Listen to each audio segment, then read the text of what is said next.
Alors bonjour à tous, je m'appelle Mamito, je suis lougatoise et présidente de l'association Djigenrek, le réseau des femmes de Louga. Mamito, au résumé concernant cette cérémonie.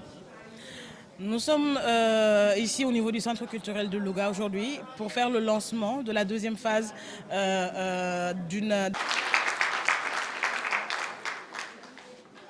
partenariat avec la Fédération Arena et Laurie Silva des Canaries.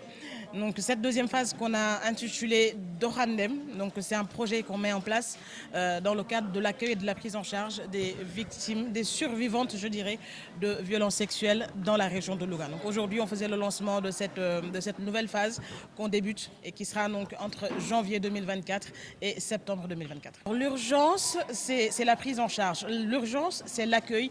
L'urgence, c'est tout simplement les violences sexuelles dont les femmes sont victimes ici au niveau de la région de Louga. C'est pour cela qu'on a décidé donc d'axer ce programme-là pendant ces 9 prochains mois sur l'accueil et la prise en charge, parce qu'on sait que les femmes, comme on dit souvent, ne sont pas en sécurité, que ce soit à Louga, à Thiès ou ailleurs, elles ne sont pas en sécurité du tout, que ce soit les femmes et les jeunes filles. Donc les Ndéguémar, on a décidé de mettre cette cellule en place avec des partenariats, surtout avec le centre des jeunes filles de Louga, qui nous permet d'accueillir d'éventuelles survivantes, des femmes qui seraient victimes de violences dans l'hébergement.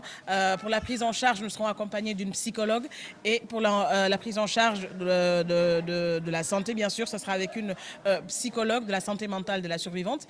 Et pour ce qui est de la prise en charge juridique, nous serons donc avec un avocat, maître Patrick Cabot, qui va gérer donc le côté juridique. Donc tout cela pour dire qu'ici au niveau de Louga, désormais nous avons la chance de pouvoir non seulement sensibiliser, mais aussi de prendre en charge en cas de besoin des femmes et des jeunes filles qui seraient éventuellement victimes de violences sexuelles. C'est des cas un peu complexes.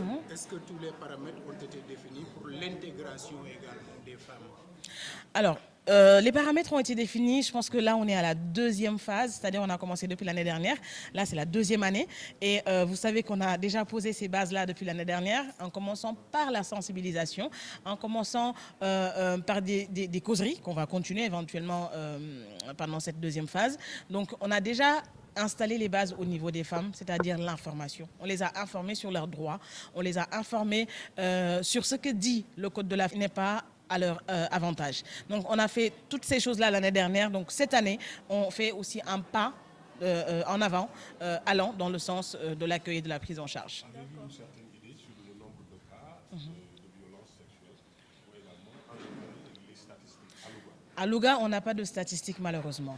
Et c'est une occasion pendant la durée de ce projet, de faire cette étude-là sur le terrain. Parce que tout le monde sait que Louga est une zone qui est touchée par l'immigration. Avant, c'était que les hommes qui partaient, maintenant, c'est aussi les femmes.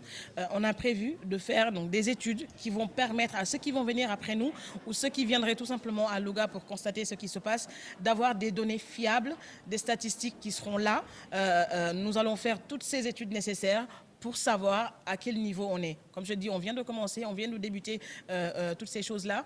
D'habitude, toutes les activités sont concentrées sur Dakar.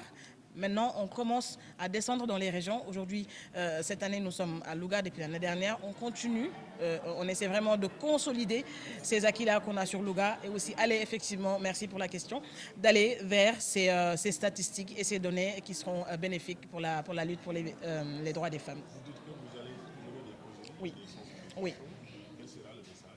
Le message l'année dernière, c'était sur la sensibilisation sur les droits des femmes et des jeunes filles et aussi sur les articles jugés discriminatoires à l'endroit des femmes qui sont dans le Code de la famille. Donc cette année, ces mêmes causeries vont continuer, surtout au niveau du Code de la famille, parce que pour nous c'est très important que les femmes puissent savoir qu'il y a un document qui les régit toutes, qui nous régit toutes en tant que Sénégalaises.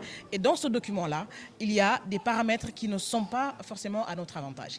Donc l'idée, c'est vraiment de les informer. On va continuer de les informer, de partager leurs expériences et d'aller vraiment dans cette présence, d'être présente pour les femmes de Louga, qu'elles sachent qu'on est là pour elles, qu'elles ne se sentent plus seules.